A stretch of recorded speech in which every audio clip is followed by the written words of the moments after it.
तालिबान ने जब से अफगानिस्तान की चुनी हुई सरकार को अपदस्थ किया है, तब से भारत में अजीब अजीब तरह के डिस्कोर्स चल रहे हैं। यहाँ जो मुस्लिम हैं वो तालिबान को सलाम मोहब्बत, पैगाम मोहब्बत भेज रहे हैं और उन्हें फ्रीडम फाइटर के रूप में प्रस्तुत कर रहे हैं। दूसरा एक पक्ष है जो तालिबानियों को आतंकवादी ग्रुप कह रहा है, लेकिन उन्हें झूठा मुसलमान के रूप में प्रस्तुत कर रहे हैं और साथ ही वो ये मांग भी कर रहे हैं भारत की सरकारों से कि वहाँ से जो लोग तालिबान के आतंक से, भय से ग्रस्त जो भाग रहे हैं, उन्हें भारत में असलत दी जाए, उन्हें संरक्षण दिया जाना चाहिए। तो और जो मेनस्ट्रीम मीडिया है, सामान्य रूप से आप देखते हैं कि भारत में सारे ही लोग गैर मुस्लिम अर्थात हिंदू या अन्य किसी मतांतर से संबंध रखने वाले लोग हैं, तो वो तालिबानियों को एक भटके हुए मुसलमानों के संगठन के रूप में देख रहे हैं और हमारे जो नेता हैं चुनी हुई सरकारों के, वो भी उन्हें इस्लाम से भिन्न बता रहे हैं। तो और जो इस्लामी हैं वो उन्हें एक सच्चे इस्लामी संगठन के रूप में उसे मान रहे हैं, उसके अनुरूप उन्हें सहयोग समर्थन देने की बात कर रहे हैं और उन्हें उसके कृत्य के लिए बधाइयां दे रहे हैं और उनके द्वारा जो अत्याचार हो रहा है उसका बचाव कर रहे हैं। तो अब इन सभी चीजों में हिंदुओं के लिए क्या सही है, क्या गलत है, हम इस पर थोड़ी सी बात करेंगे। यदि कोई इस्लामिक संगठन वो अच्छा है, बुरा है, उससे डायरेक्टली तो मुसलमानों हिंदुओं को लेना देना है नहीं उससे, लेकिन इसके पीछे जो नरेटिव हैं, इसके जो गैर मुस्लिम लोग हैं, गैर मुस्लिम संगठन हैं या जो गैर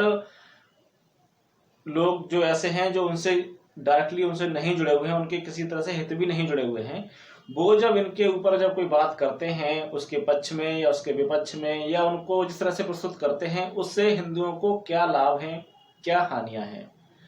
तो हम देखते हैं कि हमारे जो हिंदू लीडर हैं वो तालिबानों को एक गैर इस्लामिक संगठन या इस्लाम से भटके हुए लोगों का संगठन के रूप में प्रस्तुत कर रहे हैं और वो बता रहे हैं कि ये इस्लाम नहीं है, ये इस्लाम के नाम पर एक अपना एजेंडा चला रहे हैं और इस तरह से जो मुस्लिम पीड़ित हैं, आम नागरिक जो पीड़ित हैं, उनके संरक्षण की बात कर रहे हैं और उन्हें न्याय देने की बात कर रहे हैं। इससे हिंदुओं को हानि किस तरह से है, तो हम आपको बता दें कि इस्लाम जो है वो उसके जो कानून हैं, उसकी जो पुस्तकें हैं, ग्रंथ हैं, वो कुछ साधारण पुस्तकें, किताबें नहीं हैं। उनका जो आप सामान्य रूप से सुना जाता है कि अभी जो बार बार हर जगह बात हो रही है कि उन्होंने महिलाओं को पूरा सम्मान देने की बात की है, अकॉर्डिंग टू इस्लामिक लॉ अर्थात शरिया के अनुसार उन्हें पूरा सम्मान दिया जाएगा और उन्होंने सभी लोगों को माफी देने की भी सार्वजनिक रूप से घोषणा की है। इस तरह से कई सारी बातें चल रही हैं। तो हम आपको बता दें कि हम जिस तरह से अपने हर देशों में, कंट्रियों में जहाँ भी है समाज है, सभ्य समाज है, वहाँ उनके अपने नियम कानून होते हैं, संविधान जिसे कहा जाता है। लेकिन जो इस्लामिक कानून जो शरिया है वो संविधान के बराबर नहीं है। हमारे जो संविधान है वो हमारे समाज के जो नेतृत्व करने वाले लोग हैं, जो विद्वान लोग हैं, उनके समझ के अनुसार सही गलत निर्णय लेने के बाद बनाए गए नियम हैं। लेकिन जो शरिया जो कानून है वो कोई मानवीय कानून नहीं है, वो एक अल्लाह के द्वारा बनाया गया कानून है और हमारे द्वारा जो कानून बनाए जाते हैं समाज के द्वारा, उन कानूनों में परिवर्तन, बदलाव, उनका निरस्तीकरण और नए कानूनों का निर्माण संभव है, सहज है और बहुत आसान है। लेकिन जो अल्लाह के द्वारा बनाए गए कानून हैं वो ना तो बदले जा सकते हैं, ना उन्हें खत्म किया जा सकता है, ना उनकी निंदा की जा सकती है और वो कंपलसरी हैं। आप या तो माने उन्हें या फिर आप न मानने के लिए अपनी जान से हाथ धोएं। तो जब हम तालिबानियों को आतंकवादी कहते हैं या गैर इस्लामिक कहते हैं या भटके हुए लोगों का संगठन कहते हैं, तो उसे हिंदुओं के मन मस्तिष्क में, जो हिंदू सरकारी शिक्षा से पला बड़ा है, हमारी, हम आपको बता दें साथ ही कि हमारी जो शिक्षा व्यवस्था है वो 100% सरकार के नियंत्रण में है। उस सरकार के नियंत्रण में जो सेक्युलर सरकार है, और सेक्युलर का मतलब दुनिया में चाहे कुछ भी हो, भारत में उसका अर्थ यह है कि वो हिंदू विरोधी है। तो उस सरकारी शिक्षा में पले बड़े हिंदू, जिनके पास सामान्य शिक्षा प्राप्त करने का भी समय नहीं है, वो ज्ञान विज्ञान अपनी धार्मिक पुस्तकों को पढ़ने का जिनके पास समय नहीं है, वो सिर्फ वही पढ़ते हैं या वही पढ़ पाते हैं जो सरकार उन्हें पढ़ाती है, सिखाती है, सिखाना चाहती है। ऐसे हिंदुओं के साथ समस्या ये है कि जब सरकार ऐसा कहती है कि वो जो तालिबानी हैं वो आतंकवादी हैं, वो मुस्लिम नहीं हैं, या जो भटके हुए मुसलमान हैं, तो इससे होता यह है कि जिन हिंदुओं के पास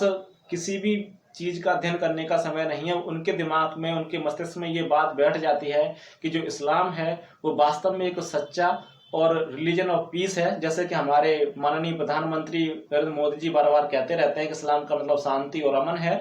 तो सामान्य हिंदुओं में भी यही धारणा बैठ जाती है कि जो इस्लाम है वो एक शांति का मजहब है, लेकिन और जो आतंकवादी हैं वो मुस्लिम नहीं हैं, बल्कि उनके अपने एजेंडे हैं, और वो जो कर रहे हैं वो उनके अपने नियम कानून है, वो इस्लाम के कानून नहीं है। जबकि सारी दुनिया के मुसलमान, सारी दुनिया के जो जिन्हें आतंकवादी कहा जाता है, तालिबानी हो, अलकायदा के हों, ISIS के हों, बगदादी हों, या कोई भी संगठन हो, वो सभी अपनी तरफ से उसमें एक शब्द भी नहीं जोड़ते। उनके आप स्लोगन देख लें, उनके आप नारे देख लें, उनके आप झंडे, बैनर, जो भी प्रचार सामग्री है उसे देख लें, वो उनकी तरफ से इस्लाम के कानूनों में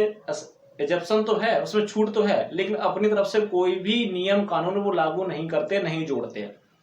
तो अर्थात इसका मतलब यह है कि तालिबान जो कर रहा है, ये अलकायदा ने, बगदादी ने जो अपने अपने स्थानों पर किया, सीरिया में, लेबनान में,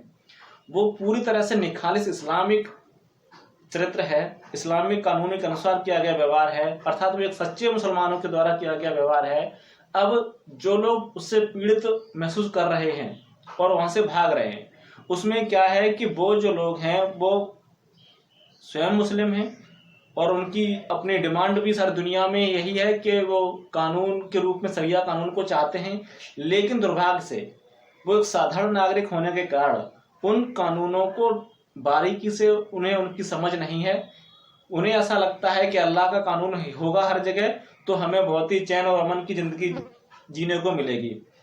और उन्हें मुल्लाओं के द्वारा ऐसा समझाया जाता है कि अभी जो आप जीवन जी रहे हैं वो बहुत ही घटिया और निरर्थक है, और जब शरिया लागू होगा तो ये जीवन आपका बहुत ही स्वर्गमय और जन्नतमय बन जाएगा। तो इस तरह से वो सभी मुसलमान शरिया के पक्षधर होते हैं, कुरान के पक्षधर हैं, इस्लामिक कानूनों के पक्षधर हैं, लेकिन दुर्भाग्य से उन्हें उसकी समझ नहीं है। जब वो कानून प्रेजेंट होता है, उनके सामने आता है, तब उन्हें ऐसा लगता है कि आतंकवादी हमसे जबरदस्ती करवा रहे हैं और हमारे मानवीय अधिकारों को छीन रहे हैं। इस्लाम में किसी भी महिला के लिए एक मांस के टुकड़े से ज्यादा उसकी कोई वैल्यू नहीं है। उसे सिर्फ एक सेक्स स्लेव के रूप में रखा जा सकता है, या एक रिप्रोडक्शन उत्पाद के रूप में रखा जा सकता है। मतलब बच्चे पैदा करने के लिए एक प्रोडक्शन मशीन है, या फिर एक सेक्स स्लेव है। इन दो कंडीशन से ज्यादा उसमें महिलाओं के लिए कोई कहीं जगह नहीं है। और उन्होंने तालिबानियों ने स्पष्ट रूप से अभी घोषणा भी की है कि उन्हें पूरा सम्मान मिलेगा अकॉर्डिंग टू शरिया, और शरिया के जो कानून है वो बस यही है। उन्हें शिक्षा का अधिकार नहीं, बराबरी का अधिकार नहीं, पुरुषों के बराबर बैठने का अधिकार नहीं। हालांकि उन्होंने अभी देखो कितनी भरमंसायत है उनके अंदर आज भी, कि उन्होंने ये छूट दी है कि जो महिलाएं हैं वो राजनीति में शामिल होने के लिए आगे आ सकती हैं तालिबानी सरकार में।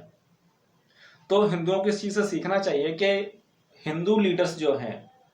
या हिंदू मीडिया जो है, मिनिस्ट्री मीडिया जो है, वो जब ये कहता है कि तालिबानी आतंकवादी हैं और वो सच्चे मुसलमान नहीं हैं और इस्लाम ये सब नहीं सिखाता है, तो वो हमेशा सावधान रहें, ऐसे लोगों की बकवास को ना सुने। वो जो आतंकवादी कह रहे हैं या जो उनके पक्षधर कह रहे हैं, जो इस्लामिक स्कॉलर कह रहे हैं, लीडर कह रहे हैं, उनकी बात पर वो ध्यान दें। वो सामान्य तौर से सच बोलते हैं, सच बोल रहे हैं, और इस्लामिक कानूनों को जानने की कोशिश करें। इस्लामिक जो ग्रंथ हैं, कुरान हुआ या शरिया हुआ या फिर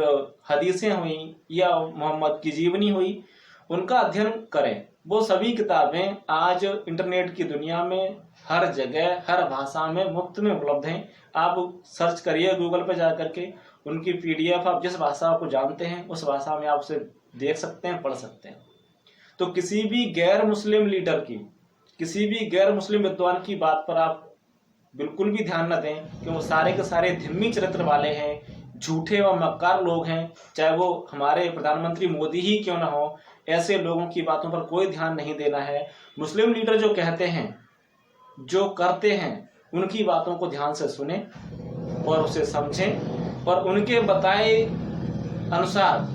जिन किताबों का वो जिक्र करते हैं, जिन बातों का वो जिक्र करते हैं, उन चीज़ों को आप स्वयं जानें और देखें कि जो तालिबान कर रहा है या पहले अलकायदा ने जो किया या जो किसी भी इस्लामिक संगठन जिन्हें आतंकवादी कहा जाता है उन्होंने किया, वो पूरी तरह से हूबहू इस्लाम का ही व्यवहार है। उसमें कोई भी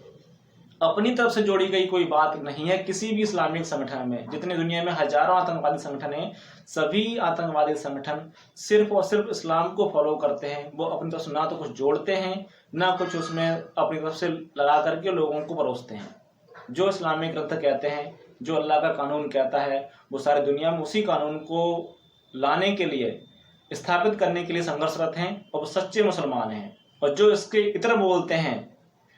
वो झूठे, मक्कार और आपको धोखा देने वाले लोग हैं। और उनकी बातों से खुद को अलग रखें, उनसे दूर रहें। आज के लिए बस इतना ही। नमस्कारम।